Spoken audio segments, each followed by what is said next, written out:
ഇന്നത്തെ സമൂഹത്തിൽ കൂടുതൽ റിസർവേഷൻ, കൂടുതൽ ഗവൺമെന്റ് ആനുകൂല്യങ്ങൾ എന്നൊക്കെ ചോദിക്കുന്നത് തന്നെ ഒരു കാലത്തിന് ചേർന്നതല്ല. എന്നുവെച്ചാൽ റിസർവേഷനെ മെന്റലി സമൂഹം റിജക്ട് ചെയ്തിരിക്കുന്നു.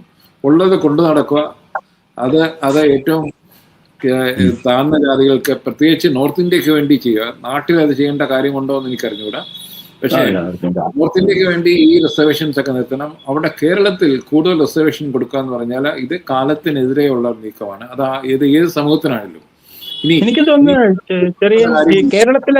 കേരളത്തിലെ സാമൂഹ്യ മാറ്റങ്ങളിൽ മുസ്ലിങ്ങൾ അതിവേഗം വളർന്നുകൊണ്ടിരിക്കുകയാണ്.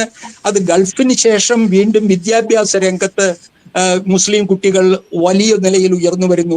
ഏറ്റവും MES മുസ്ലിം സ്ഥാപനങ്ങൾ എണ്ണം വർദ്ധിക്കുന്നു. ഒരുപക്ഷെ MES ആയിരിക്കും കേരളത്തിലെ ഏറ്റവും വലിയ ഒരു സ്വകാര്യ സ്ഥാപനങ്ങളുള്ള ഒരു സംഘടന. അപ്പൊ എനിക്ക് തോന്നുന്നു ഇത് നമുക്ക് പുതുമയല്ലല്ലോ. ഇത് മന്നത്ത് പത്മനാഭൻ NSS കൊണ്ട് ചെയ്ത അതേ സംഗതി MES-നെയും മറ്റു ഇൻസ്റ്റിറ്റ്യൂഷനെയും കൊണ്ട് മുസ്ലിങ്ങൾ ഇപ്പോൾ ചെയ്യുന്നു.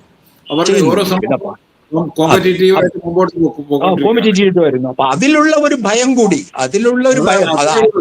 അപ്പൊ എനിക്ക് തോന്നുന്നത് ഇൻകം ടാക്സിന്റെയും ED-യുടെയും CBI-യുടെയും റെയ്ഡുകളെ പോലെ തന്നെ വളർന്നു വരുന്ന മുസ്ലിം സമ്പന്ന വർഗത്തെക്കുറിച്ചും വിദ്യാഭ്യാസമുള്ള വർഗത്തെക്കുറിച്ചും ഇവർക്ക് എന്തെല്ലാമോ ഭയാശങ്കകൾ കേരളത്തിലെ പള്ളി മേധാവികൾക്കുണ്ട്. നാച്ചുറൽ. ഞാൻ വളരുമ്പോൾ കേട്ടിട്ടുണ്ട് NSS എന്ന് പറയുന്നത് ഉണ്ടാകാൻ മന്നത്ത് പത്മനാഭൻ അങ്ങനെ ചെയ്യാൻ കാരണം ക്രിസ്ത്യാനികളുടെ ഇൻസ്റ്റിറ്റ്യൂഷൻസ് ആണ് എന്ന് കേട്ടിട്ടുണ്ട് എന്ന് പറഞ്ഞ പോലെ. അപ്പം അത് ഓരോരുത്തർ പറഞ്ഞാൽ ഒരു പോസിറ്റീവ് റെസ്പോൺസ് ആണ്.